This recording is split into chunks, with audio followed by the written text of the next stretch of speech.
مشاہدین کرام، حاضرین محفل، السلام علیکم ورحمۃ اللہ تعالی وبرکاتہ۔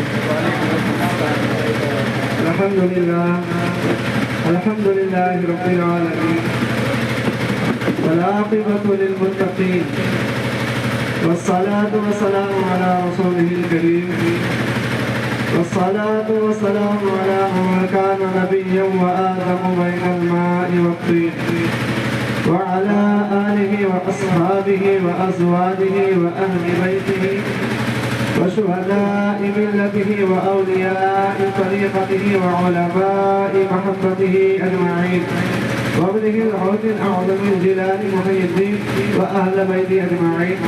أما بعد، فأعوذ بالله من الشيطان الرجيم. بسم الله الرحمن الرحيم.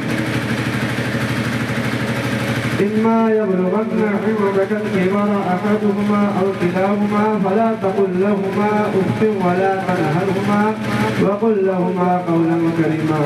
آمنت بالله، صدق الله مولانا العلي العظيم، وبلغنا على رسوله النبي الأمين المبين النعيم الكريم، ونحن على ذلك لمن الشاهدين والشاكرين والذاكرين، والحمد لله رب العالمين.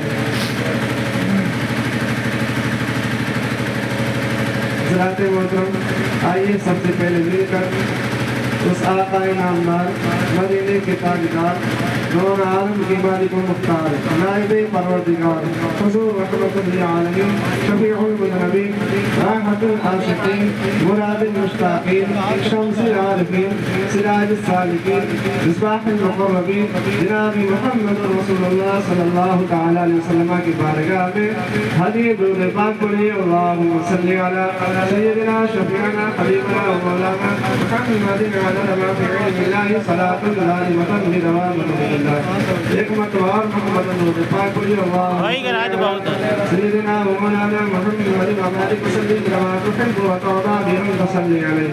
نبی اور آل نبی پر ایک مرتبہ جھوم کر پڑھیے۔ صلی اللہ علیہ نبی الامین وعلی آلہ صلی اللہ علیہ وسلم، صلاۃ و سلام علیک سیدی یا رسول اللہ صلی اللہ تعالی علیہ وسلم۔ حضرات محترم، تقریر کرنا مقصد نہیں، بیان کرنا مقصد نہیں، بلکہ جو کچھ باتیں بیان کی جائے اس میں سے کچھ باتوں ہی پر عمل کر لی جائے تو وہ تقریر کا مقصد ہوتا ہے اور وہی پروگرام کا مقصد ہوتا ہے۔ حضرات محترم، آج یہ عظیم الشان شب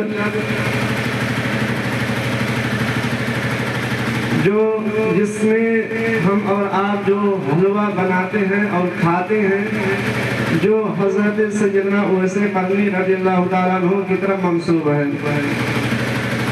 اگر ان کے زندگی پر روشنی ڈالی جائے تو آقا کریم صلی اللہ تعالیٰ علیہ وسلم ارشاد فرماتے ہیں، آپ فرماتے ہیں لوگوں سے، اے صحابہ، یمن کا ایک شخص ہے جو مجھ سے بہت محبت کرتا ہے، بہت زیادہ محبت کرتا ہے، مجھ سے بہت زیادہ طلب رکھتا ہے، ملنے کا وہ مشتاق رہتا ہے۔ جب وہ تمہیں کبھی ملے تو اللہ خلاق کائنات کی بارگاہ میں، اللہ رب العزت کی بارگاہ میں ان کے مرتبے کا عالم یہ ہے، ان کے عظمت کا عالم یہ ہے، ان کے وقار کا عالم یہ ہے کہ اگر سیدنا اویس قرنی اگر وہ قسم کھائے تو اللہ رب العزت اس کی قسم کو پورا فرماتا ہے۔ آقا کریم نے ارشاد فرمایا، جب ممکن ہو ان سے جب کبھی ملاقات ہو تو اپنے لیے دعائے مغفرت ضرور فرمانا۔ حضرات، اور تو لوگوں نے کہا، صحابہ نے عرض کیا، یا رسول اللہ صلی اللہ تعالیٰ علیہ وسلم، ہم اویس قرنی کو کیسے پہچانیں گے، ان کا حلیہ کیا ہے؟ تو آپ صلی اللہ تعالیٰ علیہ وسلم نے ارشاد فرمایا کہ ان کا قد میانہ ہے، یعنی درمیانہ ہے، اور ان کی داڑھی سینہ مبارک تک ہے، ان کے دائیں پہلو پر اور بائیں ہتھیلی پر چمکتا ہوا نشان ہے۔ زمین پر تو کوئی شہرت نہیں ہے، زمین پر ان کا کوئی تعارف نہیں ہے، زمین پر کوئی ان کو پہچاننے والا نہیں ہے، زمین پر کوئی ان کو جاننے والا نہیں ہے، لیکن قسم ہے رب ذوالجلال کی، آسمان پر ان کی بہت بڑی شہرت ہے، آسمان پر ان کا بہت بڑا مرتبہ ہے۔ پھر فرمایا کہ ان کے داہنے بائیں پہلو پر اور داہنے ہتھیلی پر نشان، ایک چمکتا ہوا نشان ہے۔ اللہ رب العزت بہت سے لوگوں کو ان کی شفاعت سے جنت میں داخل فرمائے گا۔ آقا نے ارشاد فرمایا، پھر آقا نے فرمایا کہ جب تم سے ملاقات کے لیے جانا تو اپنے لیے دعائیں مغفرت فرمانا۔ ایک اور صحیح حدیث میں ہے، آقا کریم صلی اللہ تعالی علیہ وسلم نے ارشاد فرمایا، آپ خود فرماتے ہیں کہ آپ ایک مرتبہ ذکر کرتے ہیں کہ میری امت میں ایک شخص ہے جس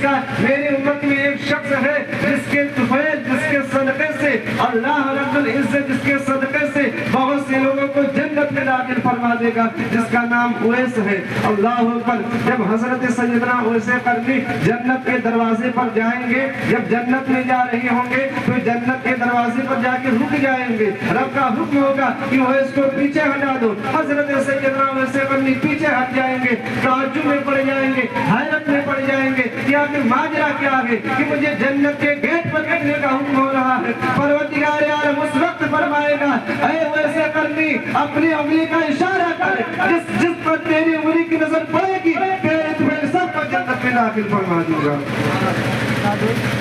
حضرات محترم، تو ہمارے علماء نے اس پر غور کیا کہ آخر یہ مرتبہ انہیں کیسے ملا، اتنا بڑا مقام انہیں کیسے ملا، اتنی بڑی عظمت انہیں کیسے ملی۔ تو ہمارے علماء نے ببانِ دال یہ کہا کہ یہ ماں کی خدمت کے بنا پر اتنا بڑا مرتبہ انہیں ملا۔ آقا کریم صلی اللہ علیہ وسلم ارشاد فرماتے ہیں، کاش میرے ماں باپ زندہ ہوتے اور میں ان کی خدمت کرتا۔ پھر فرمایا، اور نہیں تو میری ماں ہوتی، کیونکہ باپ کو دیکھا تھا اور باپ کو دیکھا نہیں تھا، اس لیے آقا نے ارشاد فرمایا، اے کاش میری ماں ہوتی اور میں عشاء کی نماز کے لیے مصلی پہ کھڑا ہو کر کے الحمدللہ رب العالمین کی تلاوت کر رہا ہوتا، اور حالت نماز میں اگر میری ماں مجھے پکارتی کہ بیٹا محمد، تو قسم ہے رب ذوالجلال کی، جس کے صدقے میں یہ دنیا بنی، جس کے صدقے میں مجھے نبوت ملے گی، میں نماز کو چھوڑ دیتا، نماز کو توڑ دیتا اور پہلے ماں کی خدمت میں حاضر ہو جاتا۔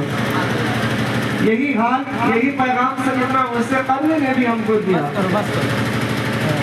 حضرت سیدنا اویس قرنی، پھر آقا صحابہ نے پوچھا، یا رسول اللہ، جب حضرت سیدنا اویس قرنی آپ سے اتنا محبت کرتے ہیں، آپ سے اتنا عشق کرتے ہیں، تو آپ سے ملاقات کے لیے کیوں نہیں آتے ہیں، وہ کیوں اتنا مجبور ہے؟ تو اللہ پر آقا کریم صلی اللہ علیہ وسلم ارشاد فرماتے ہیں، اے صحابہ، اس کی ایک ماں ہے جو ضعیفہ ہے، کمزور ہے، وہ اپنی ماں کی خدمت کرتا ہے، جب وہ صبح دوپہر دن میں نکلتا ہے تو وہ چلاتا ہے اور وہاں پیسے کماتا ہے، کمانے کے بعد گھر آتا ہے تو وہی پیسے سے اپنی ماں کو اور وہ خود پیٹ بھر کے جاتا ہے۔ اللہ پر اب آقا کریم صلی اللہ علیہ وسلم سے صحابہ نے کہا، یا رسول اللہ، کیا ہم سے ملاقات کر سکتے ہیں، کیا ہماری کبھی ان سے ملاقات ہو سکتی ہے؟ تو آقا کریم صلی اللہ علیہ وسلم ارشاد فرماتے ہیں، اے صحابہ، حضرت سیدنا ابو بکر صدیق، ان کی تو ملاقات نہیں ہوگی، لیکن حضرت عمر فاروق اعظم اور حضرت علی رضی اللہ تعالیٰ عنہ، ان کی ضرور ملاقات ہوگی۔ جب آپ دونوں ان سے ملنا تو میرا سلام ان سے پیش کرنا اور میری امت کے لیے دعائیں مغفرت کے لیے کہنا۔ اللہ اکبر۔ حضرت عمر فاروق اعظم اور حضرت علی رضی اللہ تعالیٰ عنہ، آپ دونوں اصحاب نکل جاتے ہیں، مکہ مکرمہ جاتے ہیں، حج کرنے کے بعد حاجیوں سے مخاطب ہو کر کہتے ہیں کہ اچھا جو یمن کا رہنے والا ہے وہ کھڑا ہو جائے۔ پھر آقا کریم صلی اللہ علیہ وسلم ارشاد فرماتے ہیں، حدیث پاک ہے، آقا فرماتے ہیں کہ اللہ کے محبوب ترین بندہ وہ ہے جو سب سے زیادہ پرہیزگار ہو اور جو پوشیدہ طور پر جس کو پوشیدہ چیزیں پسند ہو، یعنی جو پوشیدہ رہنا پسند کرے، عبادتیں کرے لیکن وہ ظاہر نہ کرے، عبادتیں کرے، نماز پڑھے لیکن دکھاوے کے لیے نہ پڑھے، عبادتیں کرے لیکن ریاکاری کے لیے نہ پڑھے۔ اللہ پر، اور یہی فرمان اور یہی عادتیں ہم نے حضرت سیدنا اویس قرنی میں دیکھا کہ آپ حضرت